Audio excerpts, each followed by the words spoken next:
காட்டுக்கு போயிட்டு அங்க ஆளுக்கு ஒரு குவார்டர் வாங்கணும். எந்த குவார்டர் வாங்கினா நீங்க மூஞ்சி என் பையன் போகும்போது எப்ப பார்த்தாலும் நல்லா சிரிப்பா வருவான். இன்னைக்கு அழுது வரானே. ஐயோ சாமி அம்பாதம்மா எனக்கு. ஐயோ மகனே என்ன ஆச்சு? என்ன கவலை உனக்கு? என்னம்மா சொல்லட்டும்? வேட்டைக்கு சென்று வேட்டையாடி விளையாடி வீடு திரும்பலாமே நினைக்கும் பொழுது அம்மா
காட்டுக்கு போகும்போது நல்லா செழிப்போட போனோம். ஏன்டா கை பிடிச்சிட்ட? அந்த கையை வச்சு இந்த கையை அடிச்சா கொத்தனை எலும்பெல்லாம் ஒடிச்சு போயிடும். இல்ல என் பையன் நல்லா தான் இருந்தான். ஏக்கா என்னக்கா போச்சா? ஏக்கா எப்போ பையன் அழுதுருக்கிறான்னு நீ கொஞ்சம் சப்போர்ட் பண்ண. ஐயோ சாமி உன் மேல கண்ணு வைக்கிறாங்க. என்னம்மா சொல்லட்டும்? ஏன் என்ன ஆச்சு? வேட்டைக்கு போகும்போது வேந்தர்கள் அடித்தாங்களா? சொல்லு அவங்க போய் பழி புளி வாங்கி வந்தாங்க. அடிக்கடி நானும் வாங்கி வந்துறேன் பாரு. வேந்தர்கள் அடிச்சாங்க சொல்லி நான் போய் நானும் அடி வாங்கி வந்துறேன். இந்த மாதிரி டிங்கு டிங்குன்னு ஆடுறதுனால தான் நீ புருஷன் விட்டு ஓடி போயிட்டான். நீ நல்ல பொம்பரையா இருந்திருந்தா கூட உங்க கூட பொழைச்சிருப்பான். சொல்லி கட்டிட்டான். சொல்லி கட்டிட்டான். சொல்லி கட்டிட்டான். நீயும் பாரு புதுசா கல்யாணம் பண்ணிக்கிற உன் பொண்டாட்டி உன்னை விட்டுட்டு போலினா பாடுறா மூஞ்சி. அப்படியே போனா கூட என் தம்பிக்காரன் கூட தான் போகும். போய் தங்க உங்க கடையை தூக்கிட்டு அடுத்தவங்க கூட போனாதான் நமக்கு அவங்களுக்கு என்ன ஓத்திட்டு தீரன்னு உனக்கு எல்லாம் சொல்ல அவள ஓல் ஓல் கேக்குறான்ல. என்னையாப்பா எனக்கு கெட்ட வார்த்தை சொல்லி தரீங்க நீ? இல்லன்னா ஓகிதிகார கூலியவன். சாமி இதுக்கு தான் நானே வெளிய வராதா உன்னை பார்த்து எல்லாரும் கண்ணு வைக்கறாங்க. பாருங்கம்மா காட்டுக்கு சென்ற இடத்தில் கண்டேனே ஒரு நிருபம். இந்த நிருபத்தை படித்த பிறகுதான் என் மனமானது இப்படி ஏக்கம் கொண்டு அறிகிறேன். நீங்களும் படித்து பார்த்தீராடா? என் உள்ளத்தினுடைய உங்களுக்கும் புரியும் அம்மா, புரியும் அம்மா.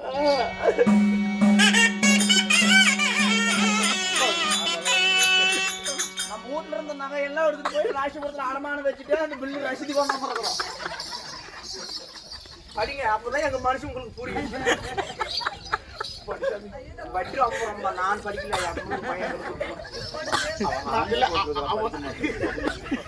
நீ சொல்ற மாதிரி இது படிக்க தெரிஞ்சா ஒரு 10,000 ரூபாய் சம்பளத்துக்கு நான் போய் நல்ல வேலையும் சேர்ந்துருக்கேன். படிமா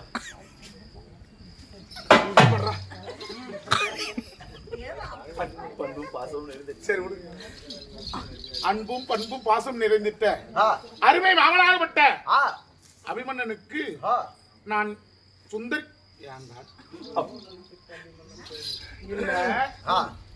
எங்க அண்ணோட்டு பிள்ளை சுந்தரி ஆசையா இவனுக்கு ஒரு லிகிதம் எழுப்பிக்கிறாங்க. இத போய் அம்மாட்ட காட்டுறதா ஒரு என்னமோ ஆசை பாசம் இருக்கும். அது ஒரு ஆசையா எழுதிருப்போம். அதை கொண்டு வந்து எனக்கு கொடுக்குறீங்க. ஆசையா எழுதியிருந்தாலும் ஆனந்த சந்தோஷம் பட்டிருப்பேனே. அந்த நிருபத்தை முழுசா படிச்சா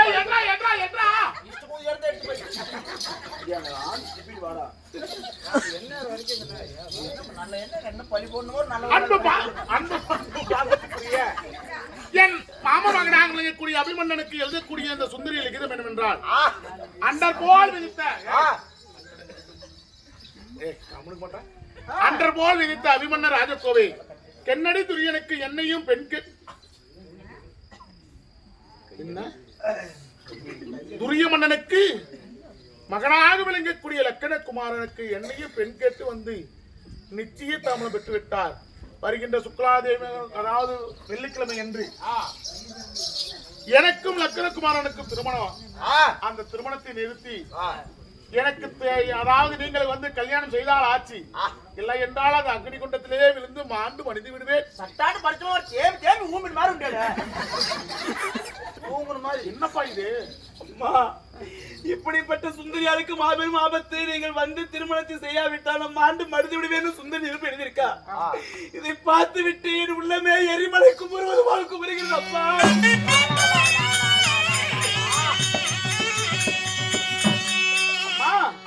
எதற்காக வந்தேன் தெரியுமா? ஏழையாக பிறந்தாலும் ஒருபோது கோழையாக பிறக்க கூடாதுன்னு சொல்வார்கள். சந்திரகுல வேந்தராஜிய நான் இப்பொழுது பொறுப்படுகிறேன். சுந்தரி நிருபத்தின் படியே அங்குள்ள மன்னர்கள் பந்தக்காலை பிடித்து கட்டி எந்தனுக்கு நியமித்த எரிதலை தாழ்மூட்டி சுந்தரியை திருமணம் செய்து கொண்டு வந்து இந்த இடத்துல ஆசீர்வாதம் பெற்று வருகிறேன். பொறுப்படுகிறேன். வெட்டி பாயும் சிங்கத்தை ஏன் கட்டி போட தடுக்கிறேன்?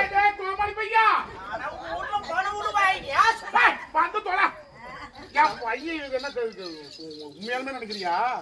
இதெல்லாம் சும்மா. என் பையனுக்கு அவங்க மாமா புள்ள மேல ஆசை வந்துருச்சு.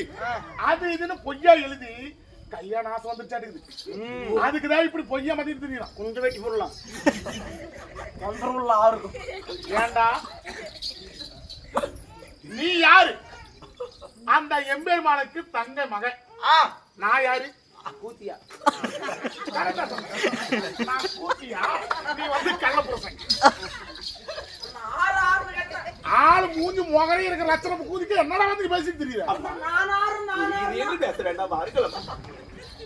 அதனால உனக்கு கல்யாண ஆசை வந்துருச்சம்மா, எனக்கு கல்யாணம் பண்ணி வைங்க சொன்னா நாங்க என்ன பண்ணி வைக்காம போயிருக்கோம். ஆமா அதான் நீ ஐயா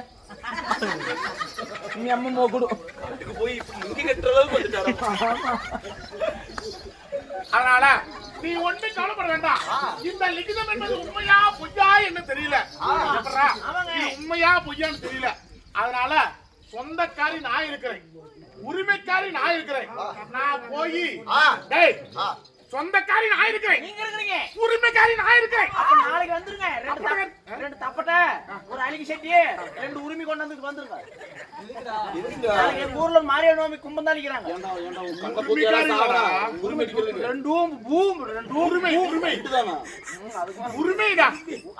உரிமைக்காரி நான் இருக்கிறேன். சரி சரி சரி. சொந்தக்காரி நான் இருக்கிறேன், கூட பிறந்த தங்கச்சி நான் இருக்கிறேன். நான் போறேன்.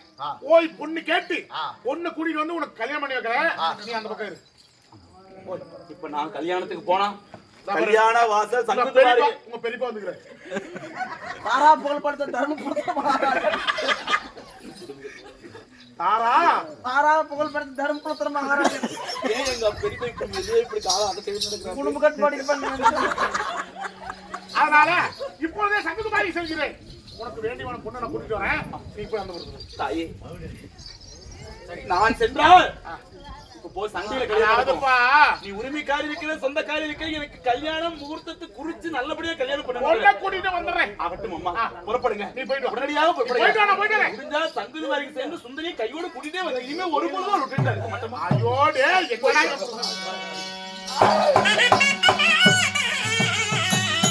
என்னடா டேய், நாம போறவங்க சர்வசாதாரணமா போக கூடாது. ஆமா ஆமா பொண்ணு கேட்க போறோம். நம்ம வெறுங்கையில் போக முடியுமா? இல்ல விளக்குமாறு சேட்டை எடுத்துட்டு போலாம். அடிக்குமா இல்ல நீங்க அடிச்சு போடுங்க. அதனால கால் பண்ணிக்காதயா. உரிமைக்காரி நான் இருக்கும் போது நான் எதுக்கு பயப்படணும்? ஐயா இப்ப நான் போய் நீ போவாத கால் எடுத்து ஐயா, பாரு நாதேரி. சரி சீர் வசலாம் எடுத்து போலாமா? வா போகலாம். அப்புறம் கூப்பிட்டு வாங்க போலாம்.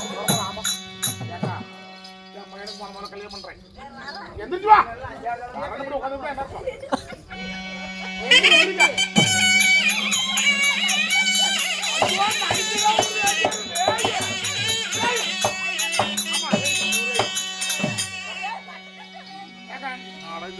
அக்கா நீ எந்திரிச்சு வா.